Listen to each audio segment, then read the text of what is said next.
नमस्कार। आप देखना शुरू कर चुके हैं 4 PM न्यूज नेटवर्क और मैं हूं डॉक्टर लक्ष्मण यादव। तो आज विश्लेषण उत्तर प्रदेश की राजनीति से जुड़े हुए एक बेहद जरूरी विषय पर करेंगे। उत्तर प्रदेश की राजनीति में कुछ हलचल हो रही। ये हलचल 2022 के बाद से शुरू हो गई थी। 2024 के चुनाव के पहले भी तेज हो गई थी। 2024 के चुनाव परिणाम के आने के बाद और ज्यादा तेज हो गई। लखनऊ से लेकर दिल्ली तक इतनी कहानियां हैं जो ये बताती हैं कि डबल इंजन आपस में टकरा रहे हैं और टकराव की राजनीतिक गलियारों में इतने किस्से हैं जिनमें बहुत गहरे अर्थ छिपे हुए हैं। आज उस टकराव के एक पन्ने का अध्ययन करेंगे क्योंकि अभी जो डबल इंजन की टकराव की खबरें आ रही थीं, उस टकराव के बीच में एक बड़ी दिलचस्प बात उभर कर सामने आ रही है और वो बात यह है कि उत्तर प्रदेश में योगी सरकार चेहरा वही रहेगा या बदल जाएगा, इसकी कवायद तेज होती दिख रही है। और कैबिनेट में एक मंत्री हैं, उनके पति उत्तर प्रदेश सरकार में मंत्री हैं। वो जो कैबिनेट मंत्री हैं वो उत्तर प्रदेश से आती हैं, ओबीसी हैं। एक चिट्ठी लिख करके इस राजनीतिक गलियारों के हलचल को तेज कर दे रही है और जैसे ही वो चिट्ठी लिख करके उत्तर प्रदेश सरकार के ऊपर गहरे सवाल खड़े करती हैं ओबीसी आरक्षण को लेकर के, वैसे ही उत्तर प्रदेश सरकार में एक मंत्री है कैबिनेट, और वो कैबिनेट मंत्री भी सुर में सुर मिला करके कह देते हैं कि जिसने भी आरक्षण के साथ छेड़खानी की उसको इसका खामियाजा भुगतना पड़ा। तो आज की वीडियो में थोड़ा पर्दे खोलते हैं और समझने की कोशिश करते हैं कि क्या उत्तर प्रदेश की राजनीति में भूचाल आने वाला है। क्या उत्तर प्रदेश की राजनीति में सामाजिक न्याय का मुद्दा हावी होने वाला है। क्या उत्तर प्रदेश की राजनीति में ओबीसी पॉलिटिक्स को बीजेपी के भीतर क्या नए रूप में देखना शुरुआत हो चुकी है। और इस सब के पीछे क्या असली खेल समाजवादी पार्टी के राष्ट्रीय अध्यक्ष अखिलेश यादव का है और क्या है वो खेल, इसका विश्लेषण करते हैं। तो सबसे पहले सूचना यह है कि केंद्र में एक कैबिनेट मंत्री हैं जो पहले भी कैबिनेट मंत्री रही और इस बार भी वो एकमात्र सीट पर जीत पाए। 2 सीट उन्हें बीजेपी ने दिया था। अपना दल सेकुलर, अपना दल सोनेलाल, तो अपना दल सोनेलाल की राष्ट्रीय अध्यक्ष अनुप्रिया पटेल मिर्जापुर से फिर से सांसद चुन ली गई और अनुप्रिया पटेल फिर से केंद्र सरकार में मंत्री बना दी गई हैं। एक आध बार कभी कैबिनेट मंत्री बनती हैं, फिर राज्य मंत्री बन जाती हैं और बीच में उनका उतार चढ़ाव चलता रहता है। उनके पति हैं आशीष पटेल और आशीष पटेल एमएलसी हैं, यूपी सरकार में ठीक ठाक प्रभाव रखते हैं, गठबंधन के साथ ही हैं। तो अनुप्रिया पटेल ने अच्छी से गठबंधन निभाया और लगातार दलितों पिछड़ों के नैरेटिव पर बीजेपी को मदद देने के लिए अनुप्रिया पटेल को आगे कर दिया जाता था। ऐसे कई नेता हैं। ओम प्रकाश राजभर भी बीजेपी के साथ खड़े रहे, फिर पर जब वो लौट करके आए सपा के साथ, चुनाव नहीं जीत पाए तो फिर भाग गए। ऐसा हरकत करने लगे कि फिर बीजेपी के साथ चले गए, फिर से मंत्री बन गए। तो वो राजभर समाज से आते हैं जो ओबीसी कम्युनिटी में अपना प्रभाव रखती है। अनुप्रिया पटेल पटेल समुदाय में, संजय निषाद समुदाय में एक ठीक ठाक पकड़ रखने वाले नेता। और बीजेपी इन लोगों को पर्याप्त मौके दे करके एक बैलेंस बनाती है कि ओबीसी वोट में जो कास्ट के नाम पर मोबिलाइजेशन है, वैसे तो बीजेपी करती है धर्म की राजनीति, वो हिंदू मुस्लिम मंगलसूत्र कौन छीन के ले जाएगा, मुसलमानों को दे दिया जाएगा, आरक्षण किसको छीन के दे दिया जाएगा, मुसलमानों को दे दिया जाएगा।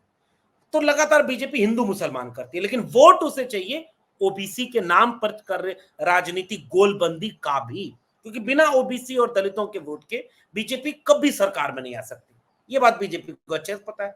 तो पर्दे के पीछे जाति की राजनीति खेलती है और पर्दे के सामने हिंदू की राजनीति खेलती है।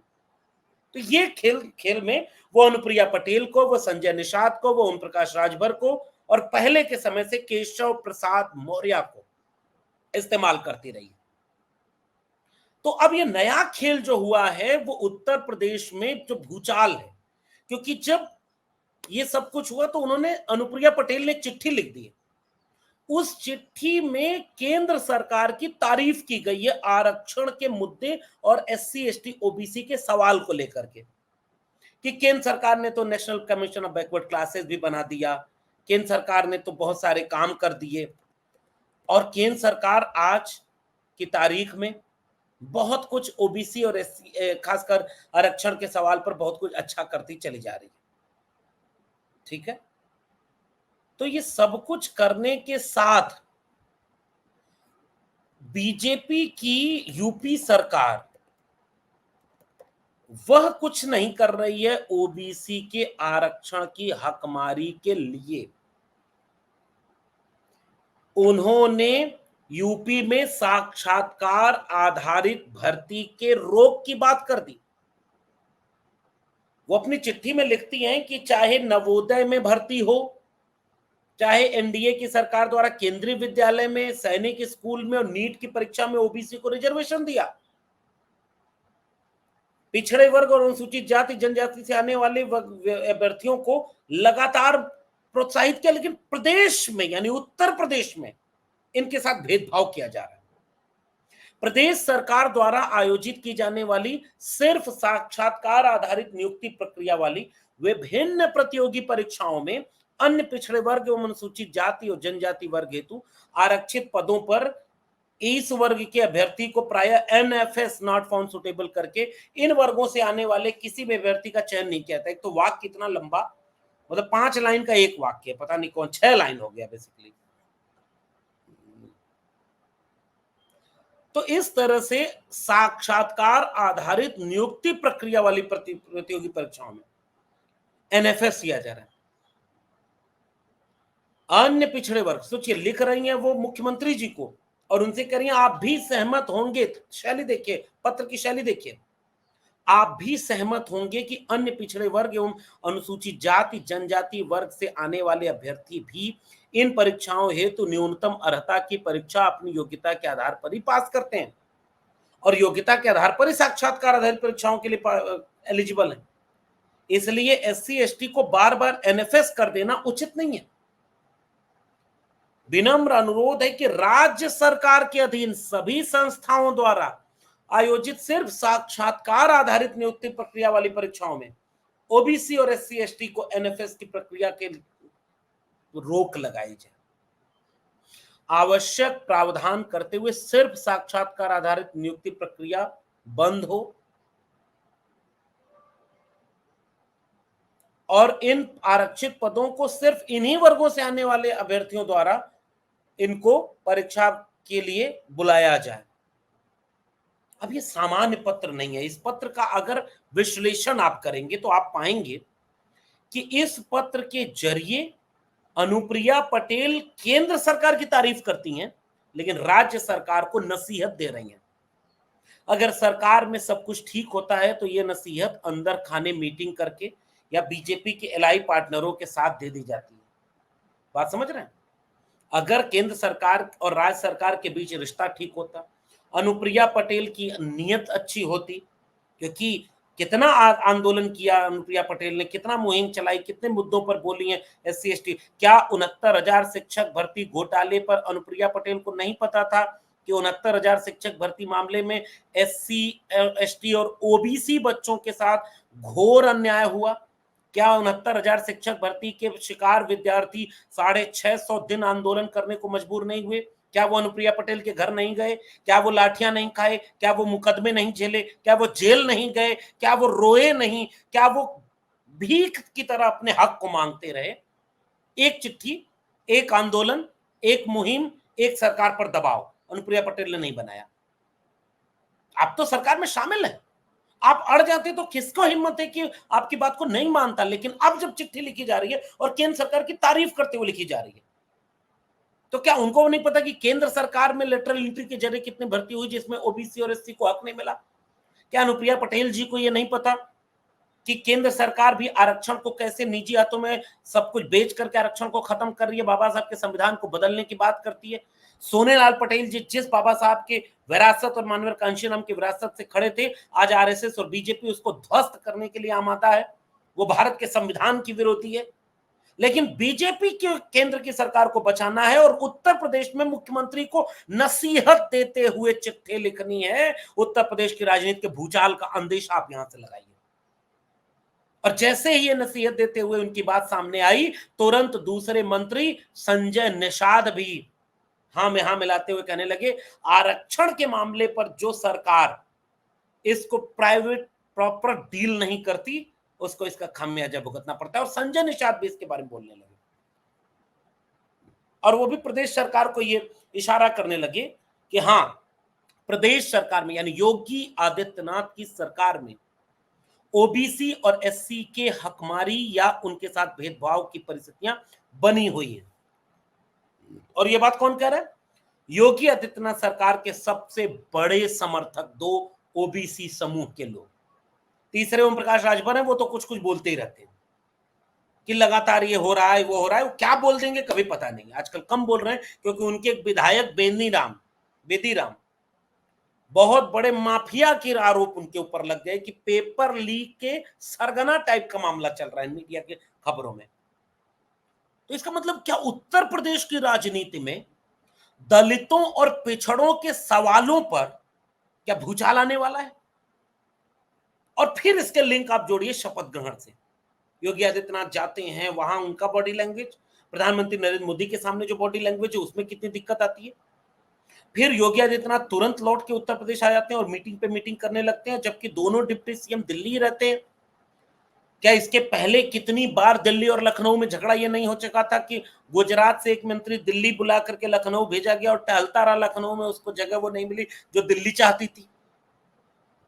लखनऊ चाहता था कि permanent DGP, permanent joint secretary rank पर जो हमारे प्रमुख अधिकारी हैं जो प्रदेश चलाते हैं उनमें इनका हिस्सा हो, लेकिन दिल्ली ने उस पर इशारा नहीं किया तो वो हिस्सा नहीं मिला। फिर दिल्ली ने जो इशारा किया कि ओम प्रकाश राजभर, दारा सिंह चौहान को उनका हिस्सा जगह दे दी जाए, तो लखनऊ ने उसमें बहुत देरी कर दी।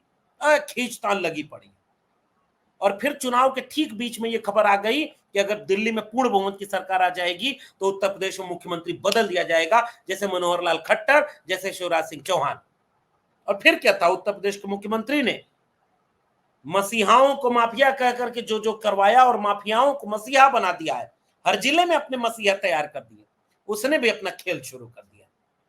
इस खेल के बीच में अब ओबीसी और दलितों को आगे करके बीजेपी के दो बड़ी लीडरशिप अमित शाह वर्सेस योगी आदित्यनाथ की लड़ाई को लड़ना चाहती है। उसमें मुहरे हैं केशव प्रसाद मौर्य, उसमें मुहर बनेंगे अनुप्रिया पटेल, उसमें मुहरे बनेंगे संजय निषाद, उसमें मुहरा बनेंगे ओम प्रकाश राजभर। और अब उसके बाद की आखिरी समीकरण को समझिए कि चुनाव में हुआ क्या कि अनुप्रिया पटेल भी अपनी सीट किसी तरह जीत पाई और उनका भी ये मन मन में चलता है कि बीजेपी ने अंदर से उसके लोकल लीडरशिप में उसका साथ नहीं दिया, चुनाव में उनका साथ नहीं दिया। संजय निषाद जो उनको सीट मिली वो भी हार गए। मन मन में कहते रहे कि अरे भैया हरा दिया, संजय निषाद के बेटे चुनाव हार गए। मंत्री हैं संजय निषाद, योगी सरकार में मंत्री हैं, बेटा चुनाव हार गया। दिल्ली में भी सरकार, लखनऊ में भी सरकार, खुद मंत्री, उनका बेटा चुनाव हार गया।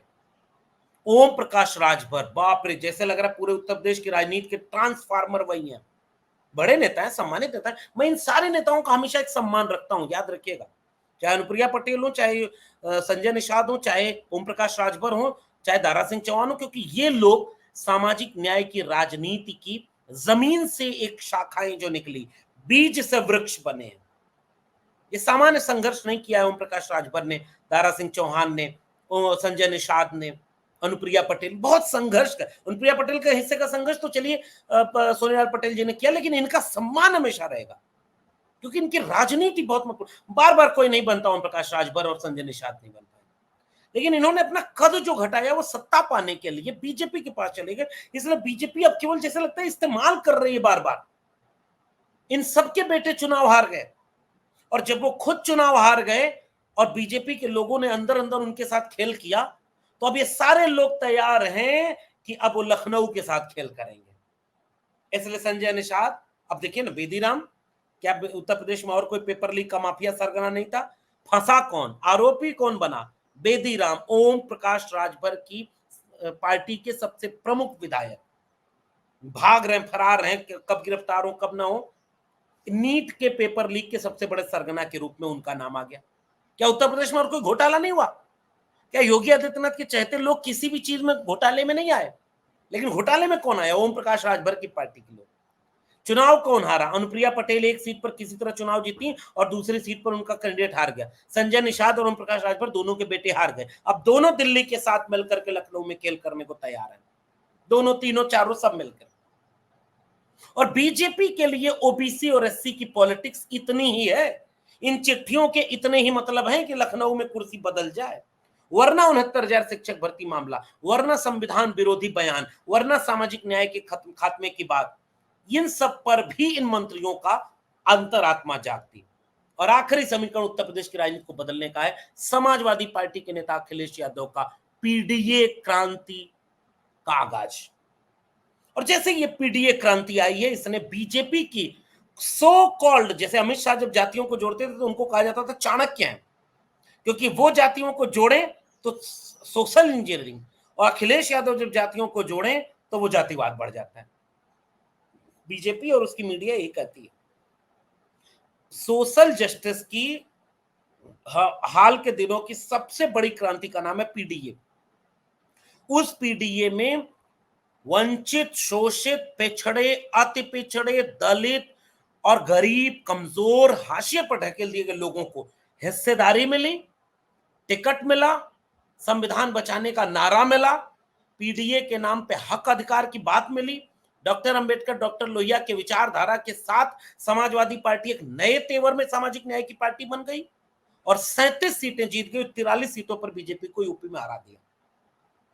इसके बाद से ये जो पूरी पॉलिटिक्स है बीजेपी के भीतर, जो लोग ये दावा करते थे कि वो अपनी जाति का पूरा वोट जिधर मुंह देख देंगे उधर वोट पड़ जाएगा, उनके अपने बेटे लोग हार गए, उनके अपने टिकट के लोग हार गए। और फिर बीजेपी उनका इस्तेमाल अब ये कर रही है कि भैया अब तो तुम वोट दिलाने में तो ताकतवर रहे नहीं, क्योंकि लखनऊ और दिल्ली की लड़ाई में तुम्हारे अपने लोग हार गए, तो अब जरा कुर्सी बदलवाने में हमारी मदद करो।